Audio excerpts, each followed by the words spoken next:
My initial reaction was absolute shock.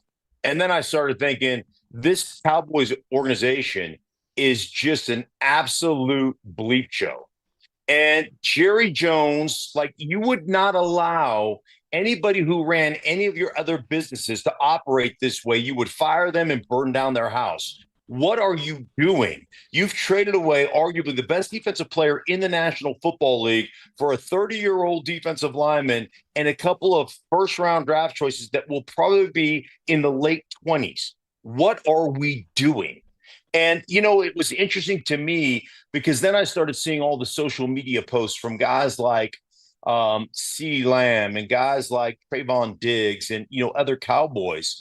And the one thing that resonated with me is you have created an organization, a locker room full of independent contractors. And independent contractors cannot win championships. Flat out, they can't do it because you have such distrust between you and the organization. The fact that you knew Micah Parsons was a superstar from the day he walked into the league, and you have not been able to lock him up and create a contract even a year ago is malfeasance from the organization. And so, as a player in that organization, you know that the owner doesn't empower your head coach. You know the head coach truly isn't in charge. You know your owner doesn't reward the guys in a timely fashion that do it the right way. And we can sit there and talk about culture all day long. Well, he was bad in the locker room and he wasn't very good with the culture. Baloney. The culture is established by the owner and it flows down from there. And the owner creates a culture that is not good. And those players, you could see it in those players. You could see, like, what are we doing here? Those players, like I said, independent contractors. I've won 3 championships. You cannot win a championship if guys aren't willing to do more than what they're paid to do. And you're not going to do that in an organization that doesn't empower the head coach and doesn't take care of the players that do it the right way. It's beyond me what goes on in Dallas. I think that's the $1 million question, or maybe the $186 million question. How did we get here? It's a very simple question, I think, with a very complex answer. But I was talking, Fitz was talking, I think all of us were talking just a week ago about how we felt so steadfast in our belief that Micah Parsons was going to be a Dallas Cowboy. Now we sit here today and he's been traded in August. How did we get here with Micah and Jerry and the Cowboys? Well, we got here because the history of the Dallas Cowboys and Jerry Jones is not to pay their guys early. Jerry Jones has referred to them as a soap opera many, many times, but it's a soap opera that he's created. And so we get here because we like to shuffle our feet. We like the drama. We like to be at the top of the headline. We like to be talked about on all the national media outlets. We like to be written about on all the national media sites. We like to dominate all that stuff. And what dominates all that stuff is waiting to the 11th hour to sign Dak Prescott when he walks in the door, to sign CeeDee Lamb at the 11th hour. And we've gotten to that point because that's the way we do business, because that satisfies that itch I have to be out there and be in front. That satisfies my itch to create an organization that's about the soap opera. And that's what Dallas is. And I will tell you, if you sit there and think that this is the 70s Cowboys and that star on the helmet means everything, you're wrong. You're just flat out wrong if you're Jerry Jones. You think that all of a sudden I can't become a superstar in a smaller market? Like social media and all the things that connect us, this world has just shrunk. It has just shrunk. I mean, the greatest pitchman in the history of the National Football League played the majority of his career in Indianapolis and then finished his career in Denver. Those aren't the biggest markets in the world. You're not going to all of a sudden say, hey, man, you're going to play for $7 million a year less, and I'm going to circumvent the authority of your agent. And all of a sudden, I'm going to just sign because what? I'm going to make that back because I live in Dallas? Who gives a rip? And that's how we've gotten here. You look at them, and they have drafted. I'll give them credit. They've drafted pretty well for the most part. But they have not dipped their toe into free agency. And I understand the philosophy of free agency. Like free agency, you're paying A+ money for B- players. I get it, but that's how you fill holes so that you can draft and develop players, right? And when you sign your guy early that you know is a superstar, guess what you're going to do? You're going to save money in the long run, and you're going to keep that guy happy, and you're going to keep everybody else in the organization saying, hey, listen, if I do it right like that guy did, if I become a prominent player, they're going to reward me, as opposed to wait till the 11th hour and create drama. And then how do we get to this point where we take one of the great players, if not the best defensive player in football, and ship him out? Two guys in the history of the National Football League have started their careers with 12 straight sacks to open up their careers: Micah Parsons and Reggie White. And we just let that guy walk for a 30-year-old and a couple of draft picks that we have no idea. 50% of the guys that get drafted in the first round are busts in this league. What are we doing, Dallas? What are we doing? So, Mark, let's be transparent for a second here, brother. The first time I met you, I was jumping up and down on stage, running around playing country music, right? And so Yeah. I don't know what it's like to be in a locker room. And I've always, you were one that gave me the advice: know what you know and listen to what you don't know. So I'm going to know what I know and listen to what I don't know right now. You got 3 Super Bowl rings. A guy like me can sit here and talk about what it does to the locker room. You've lived the locker room. What does it do to the Cowboys locker room today when everybody walks in to go to work and they know that Micah Parsons, because of money, is now a Green Bay Packer? Well, one, it just creates a wedge between the upstairs, what I call upstairs, coaches and organization, and downstairs, the guys who have to go out and do it. I mean, if we're like, are we relying on Jerry Jones? Like, if we called Jerry Jones out of the owner's box to take a smoke bomb to get him out, and he'd be standing in a puddle of piss if he had to go make a play. Like, he's not. Nobody comes to watch Jerry Jones, own his ass off. They come to watch Micah Parsons. They come to watch, the players play this game. And ultimately, in a locker room, like I said, you create a bunch of independent contractors. And there's nothing worse than having talent and having guys on your team that aren't willing to do more than what they're paid to do. You have to have guys that will sacrifice, guys that will say, man, I'll go out here and I'll play my ass off. I'll play hurt. I'll play injured, because I'm playing for this organization. I'm playing for the guys in that locker room. And then when you're a guy in that locker room and you see the organization taking one of your best players and not like trying to circumvent that player's agent, trying to say, I had a deal done in April or May that I talked to Micah Parsons about, and shuffling your feet and not doing this. I mean, like I said, you CeeDee Lamb. You can see, you see, hey, DeMarcus Lawrence, when he walked out of the building to sign with Seattle, said that organization will never win a Super Bowl because of the way they're structured. And I believe that. I believe as long as Jerry Jones continues to create a soap opera and continues to emasculate the people that he has working for him. Like, come on, there has not been a coach that has been hired that has been empowered in that organization since Jimmy Johnson was fired. Not a one. And if I'm a player sitting in a locker room and I'm listening, or sitting in a meeting room and I'm listening to Brian Schottenheimer, and Brian Schottenheimer's asking me to do something, and ultimately I know, well, come on, he's not in charge. I don't like what he's asking me to do. Let me just circumvent his authority and go straight to the owner. You've got a back staircase to the owner's office, and the owner consistently emasculates his coach. You cannot win that way. You might win a lot of games because you've got talent. You do have talent. You might win a lot of games. You ain't winning championships. What does it do? Give me the stinking truth. That's your podcast, The Stinking Truth. Like, give me the stinking truth from the Green Bay side. What if you're going into work today to walk into that Packers locker room? What happens there? Energized.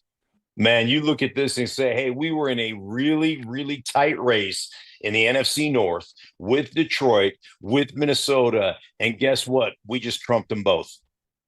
we're right there. We can run the ball. We got a young quarterback. We got young receivers. We got a young defense that plays pretty well. We had the second interception leader in National Football League last year. We've got an opportunity now, and now we've got the best matchup piece. And I will tell you this for Micah Parsons, man. When you break a huddle, I played against Reggie White, and I played against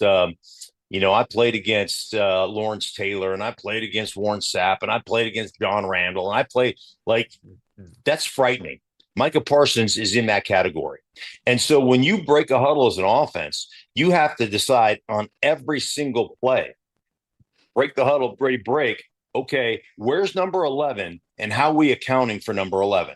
Are we going to slide protection to him? Are we going to double team him with a tight end and a tackle? Are we going to chip with a back? What are we going to do in the run game? Are we running at him? Can we run away from him? And then you start going, okay, from a game planning standpoint, hey man, we got to eliminate X number of plays from our game plan because we can't run it against that particular guy. It's a problem. And I think Dallas made a mistake by moving him to the edge. I think he's an off the ball. When he was an off the ball player, still getting 12 sacks, playing middle linebacker, playing on the edge, flopping around all over the place. To me, that's even a bigger problem because you break the huddle and you have to constantly go, okay, where is he? Are we designating him as a linebacker? Are we designating him as a rush guy? Are we there's a lot of mental gymnastics and hoops that we have to jump through in accordance to blocking that guy. And because you're so hyper focused on that guy, you create one-on-one opportunities for every other guy on the team. That's how important that guy is. That's how valuable he is. And that's why to trade him away for a 30-year-old and a couple of draft picks that you have no idea whether they're going to be worth a squirt of piss or not, it doesn't make any sense to me. And let me just say, good for Green Bay. Good for Green Bay for looking at their team and saying, we believe we're a Micah Parsons away from being a Super Bowl contender and going out and doing it.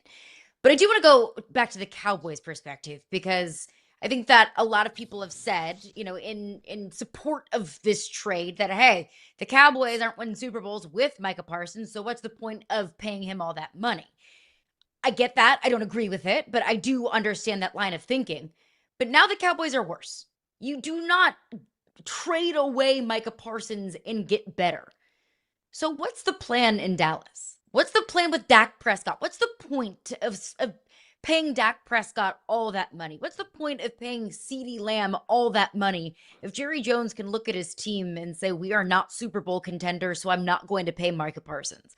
Is there a likelihood, is there a chance that potentially more moves come down the line in Dallas and they tear this whole thing down? Yeah, well, I mean, there's always a chance, right? And you're trying to build through the draft. And like I said earlier, man, I think the Dallas Cowboys have done a really good job with the draft.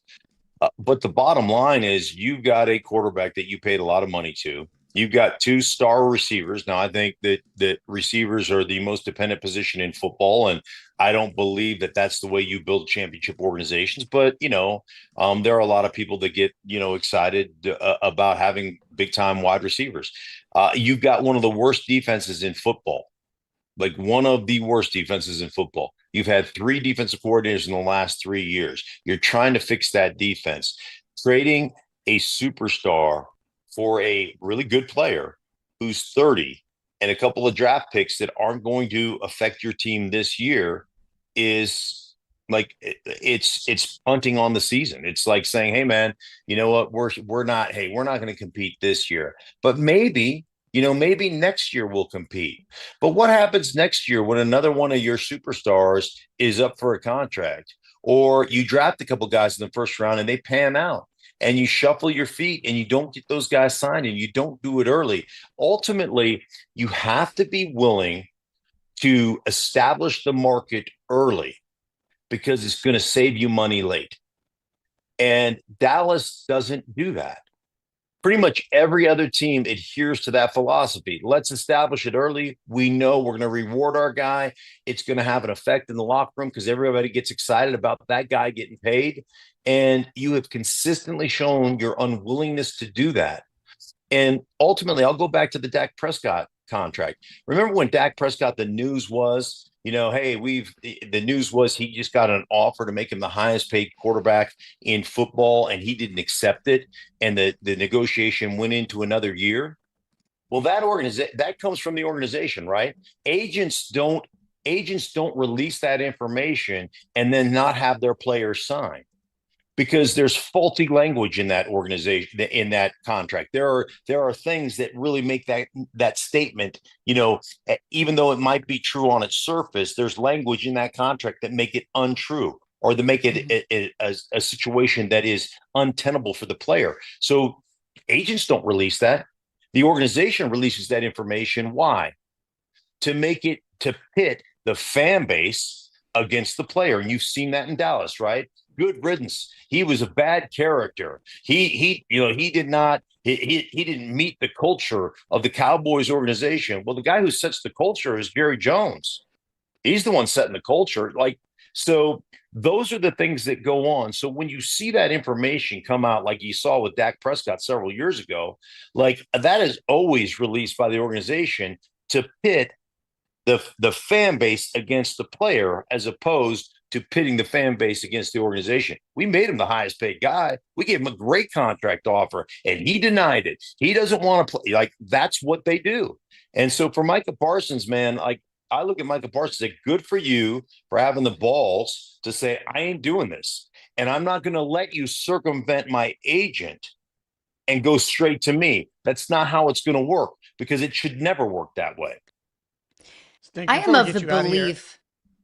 Go ahead. Yeah, sorry, Fitz. I just wanted to step in here and say I'm of the belief that as long as Jerry Jones is making decisions for the Dallas Cowboys, they will not win a Super Bowl. I believe that Jerry Jones cares more about his ego than he genuinely cares about winning. How many Super Bowls, well, I'll ask, do you think Jerry Jones has cost the Cowboys more Super Bowls than he's won them? Well, certainly. I mean, you haven't won a Super Bowl since 1995. You're 5-13 in the playoffs since 1995. You haven't made it past the divisional round of the playoffs since 1995. I mean, we can go on and on and on and on. And ultimately, I've said it for since I've been in TV for 20 years. You won't win a championship as long as Jerry Jones is running the organization. And it's been one of those things where people have come after me. Dallas Cowboy fans are mad at me, and now I think I'm simpatico with Cowboy. They believe that I all these years for the last 20 years. They're like, you know what, that dude we hate, Stink was right. We're just not, because the organization is dysfunctional from the top down. And when your organization isn't structured properly, man, I tell you, we talk about players, we talk about athletes, we talk about all these things, man, and we do it a lot. But it starts with ownership. You cannot win a championship in the National Football League if your ownership is not doing it the right way, or not setting the tone from a cultural standpoint. You can't. It's impossible.